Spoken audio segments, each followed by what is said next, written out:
What happens when a talk show host who thinks she's the smartest person in every room picks a fight with a Southern comedian who has spent decades learning how to handle hecklers with a smile? What you're about to witness is one of the most satisfying reversals ever captured on daytime television. The moment when Joy Behar decided to mock Leanne Morgan's small-town roots and discovered that Southern charm can be deadlier than any New York attitude. The studio didn't just go silent. It erupted with laughter at all the wrong moments. And for the first time in View history, it wasn't the guest who walked off the stage. Before we dive into this incredible story, make sure to subscribe and drop your thoughts in the comments because, trust me, you're going to want to talk about this one. The morning had started with the usual energy at the View studios, though there was a different kind of anticipation in the air.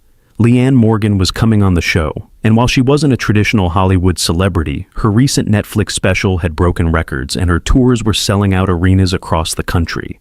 At 58 years old, Leanne had become one of the most successful comedians in America, a woman who had spent decades perfecting her craft in small clubs and church basements before finally getting her big break.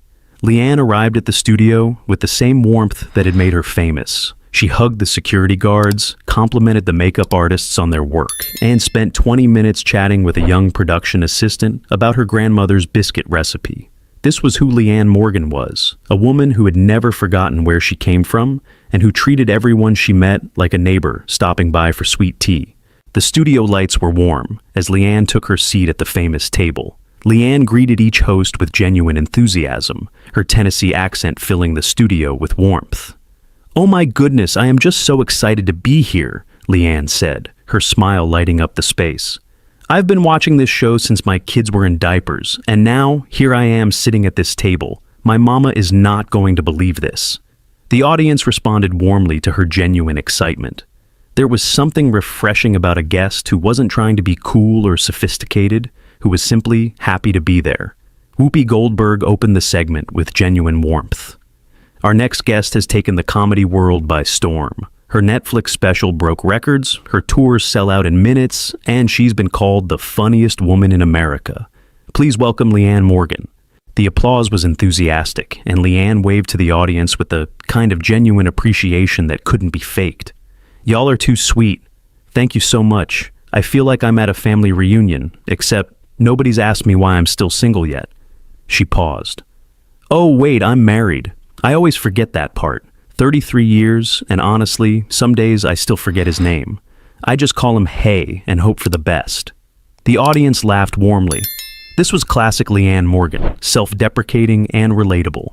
Sarah Haynes asked about her journey to success, and Leanne told her story, with the kind of practiced ease that came from years of turning her life into comedy.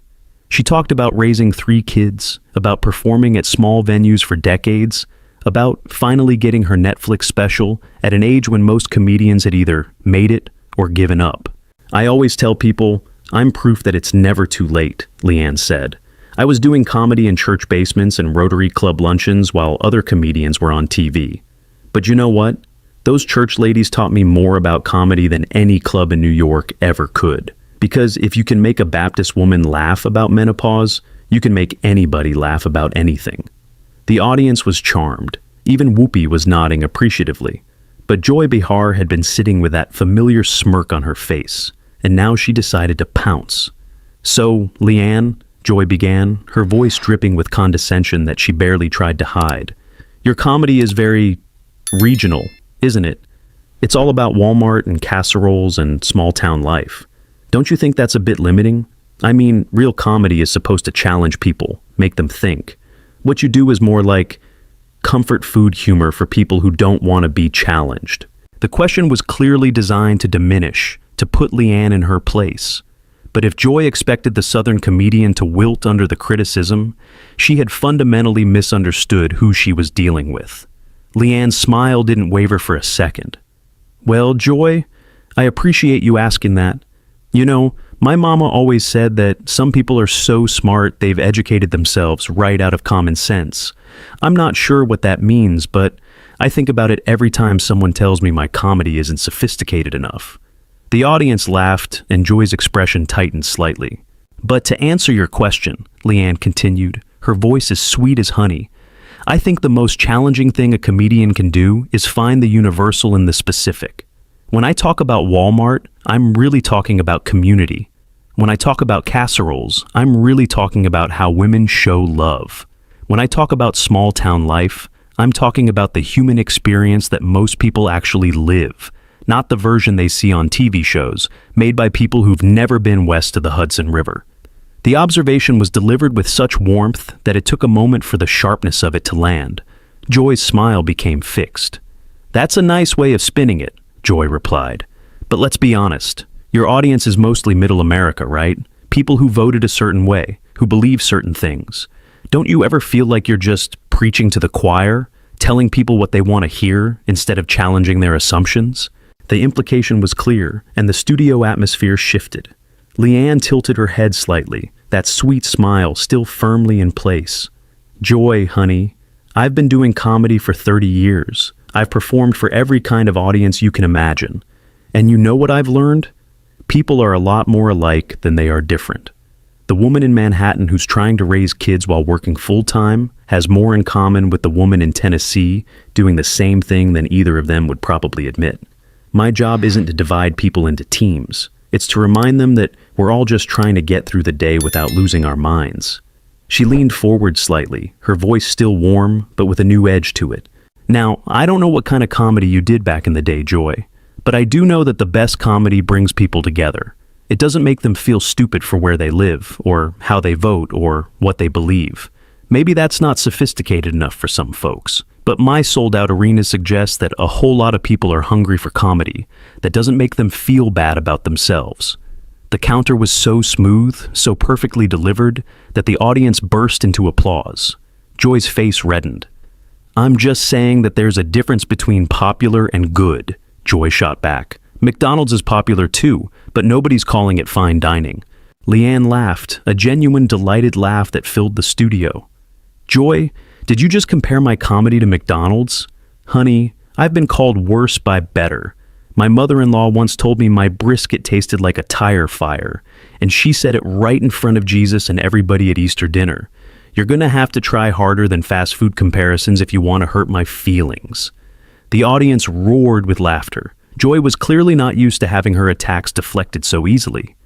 "Besides," Leanne continued, "I think there's something real condescending about assuming that middle America doesn't deserve comedy that speaks to their lives. Like somehow their experiences are less valid, less worthy of being reflected on stage. I've met a lot of people who think they're smarter than everyone else. And you know what they usually have in common? They've never had to actually live with the people they look down on." Joy's eyes narrowed. "Are you suggesting I look down on people?" Leanne's smile was beatific. "Oh, honey, I'm not suggesting anything. I'm a comedian, not a therapist. But I will say this. In my experience, people who feel the need to tell everyone how sophisticated they are usually aren't as secure in that sophistication as they'd like people to believe." The observation landed like a precision-guided missile. Joy's composure was visibly cracking. "You know what I find interesting, Joy?" Leanne continued, her voice still carrying that honeyed southern warmth. "You've spent this whole interview trying to make me feel small, trying to make me admit that my comedy isn't as good as whatever you think real comedy is. But here's the thing about us simple country folks. We know when someone's trying to put us down, and we've had a lot of practice smiling right through it." She turned to address the audience directly. "My mama taught me that you can say almost anything to anyone as long as you smile while you say it and add, 'bless your heart' at the end. So Joy, bless your heart for thinking that making fun of where I come from was going to rattle me. I've been handling hecklers since before you got this job. And honey, I've handled better hecklers than you in bars where the bathroom didn't even have a door." The audience exploded with laughter and applause. Joy looked like she had swallowed something unpleasant. "This is ridiculous," Joy said, her voice rising. "I'm trying to have a serious conversation about comedy, and you're just deflecting with folksy charm." "Am I deflecting, or am I just not giving you the reaction you wanted?" Leanne asked, her voice still perfectly pleasant. "Because it seems to me like you came into this interview expecting me to be some simple country bumpkin who would crumble under your big city wit. And now that I'm not crumbling, you're getting frustrated. That's not my problem, Joy. That's yours." Whoopi tried to intervene. "Maybe we should talk about Leanne's tour dates and—" But Joy wasn't ready to let it go. I just think it's worth pointing out that there's a difference between being popular and being important. Some comedy actually changes the world. What does your comedy change? Leanne nodded thoughtfully as if she was really considering the question. You know, that's a fair question, Joy. What does my comedy change? Well, let me think about that for a second. She paused, and when she spoke again, her voice had shifted to something more serious beneath the warmth. I got an email last week from a woman in Ohio. She told me that she'd been going through chemotherapy, and the only thing that got her through those treatments was watching my specials. She said I made her laugh on days when she didn't think she could laugh anymore. That's what my comedy changed for her. The studio had gone quiet. Leanne continued. I got a letter from a man in Texas whose wife had just died. He said they used to watch my comedy together, and now he watches it alone because it makes him feel like she's still there laughing with him. That's what my comedy changed for him. Her voice was steady, but there was real emotion beneath it. I met a young woman at a show in Nashville who told me she was thinking about hurting herself, but she came to my show instead because she thought maybe laughing would help. And it did. She got help after that. She's doing okay now. That's what my comedy changed for her. She looked directly at Joy. You want to know what's important, Joy? Those people are important. Their pain is important. Their need to laugh is important. And if my simple, unsophisticated McDonald's comedy can give them 1 hour where they forget about their problems and just laugh, then I'd say that's pretty damn important. Wouldn't you? The audience burst into applause that was somehow different from before. This wasn't just entertainment anymore. This was something real. Joy opened her mouth to respond, but Leanne wasn't finished. You know what I've noticed about people who think they're better than everyone else? They usually haven't done the work of actually connecting with people. They sit in their towers and make judgments about what matters and what doesn't. But they've never held the hand of a woman crying in a meet and greet line because your comedy helped her through her divorce. They've never hugged a veteran who said, your jokes about marriage reminded him why he was fighting to save his. Her voice was still warm, but it carried a weight now that filled the entire studio. I'm not trying to change the world with my comedy, Joy. I'm trying to help people get through their day. And if you think that's not important, then I feel sorry for you. Because at the end of your life, it's not going to matter how sophisticated people thought you were. It's going to matter how you made them feel. Joy's face had gone through several shades of red during this speech. When she spoke, her voice was tight with barely controlled anger. I don't need a lecture on what matters from someone who makes jokes about menopause and minivans. Leanne laughed, genuinely delighted. Oh, Joy. You still don't get it, do you? The menopause jokes aren't about menopause. They're about women finally reaching an age where they stop caring what people like you think of them. The minivan jokes aren't about minivans. They're about the beautiful chaos of raising a family. Everything I do has meaning underneath it. You just have to be willing to see it. She shook her head with what looked like genuine sympathy. But you can't see it, can you? Because seeing it would mean admitting that the people you've spent your career looking down on have rich, meaningful lives that are just as valid as yours. And that's a hard thing to admit when your whole identity is built on being smarter and more sophisticated than everyone else. Joy stood up abruptly, her chair scraping loudly against the floor. I don't have to sit here and be psychoanalyzed by a woman who tells jokes about Cracker Barrel. You don't have to do anything, Joy, Leanne replied, her voice as calm and sweet as it had been since the beginning. But I will say this. I've told jokes about Cracker Barrel to sold-out crowds at Madison Square Garden. Where are you performing these days? The question was devastating in its simplicity. Joy's face went pale, then red again. This is absurd. You're being completely unprofessional. I'm being unprofessional? Leanne laughed. Honey, you've spent this entire interview trying to make me feel bad about my success, my audience, and where I come from. All I've done is refuse to feel bad. If that's unprofessional, then I guess I'm guilty as charged. She turned to the audience with a warm smile. Y'all have been so wonderful. This is exactly why I love what I do, because no matter what anybody says, laughter brings people together.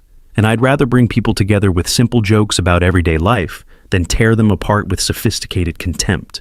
Joy was visibly shaking now, whether with anger or embarrassment was hard to tell. You know what? I'm done with this, Joy said, her voice cracking slightly. I have better things to do than argue with someone who doesn't understand the difference between pandering and art. She started to walk away from the table, and the studio fell into shocked silence. This wasn't how View interviews were supposed to go. The host wasn't supposed to be the one walking off. "Joy, wait!" Leanne called out, her voice still carrying that infuriating warmth. "I want you to know something before you go." Joy paused, turning back with an expression that mixed fury and uncertainty. "I don't have any hard feelings toward you," Leanne said, and somehow it was clear that she meant it. "I've been doing this too long to take criticism personally, but I hope someday you'll understand that there's room in this world for all kinds of comedy. The sophisticated kind that makes people think, and the simple kind that makes people feel. Neither one is better than the other. They're just different." She smiled that famous smile. "And I hope someday you'll stop by one of my shows. I think you might be surprised by what you find. We're not as simple as you think we are. We just don't feel the need to prove how smart we are all the time. That's a Southern thing. We call it grace." Joy stood frozen for a moment, clearly unsure how to respond to kindness after expecting confrontation. Then, without a word, she turned and walked off the set, leaving behind a studio full of people who had just witnessed something unprecedented. Whoopi, for once, seemed at a loss for words. Well, that was unexpected. Leanne just shrugged, still smiling. "You know what my mama always said?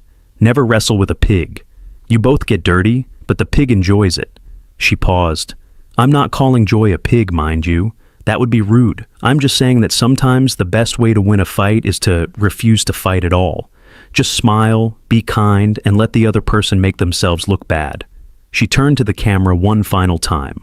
"To everyone watching at home, thank you for your support.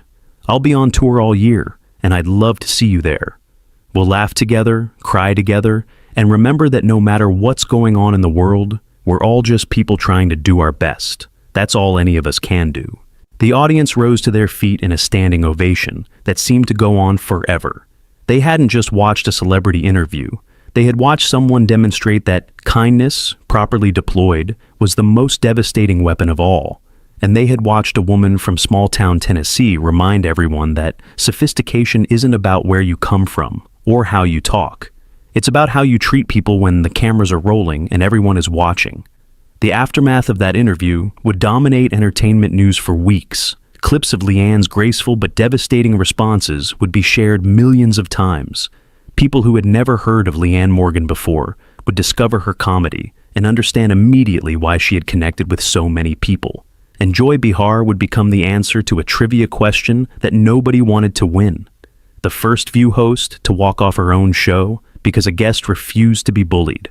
But perhaps the most significant outcome was the conversation it sparked about different kinds of success, different kinds of comedy, and different kinds of intelligence.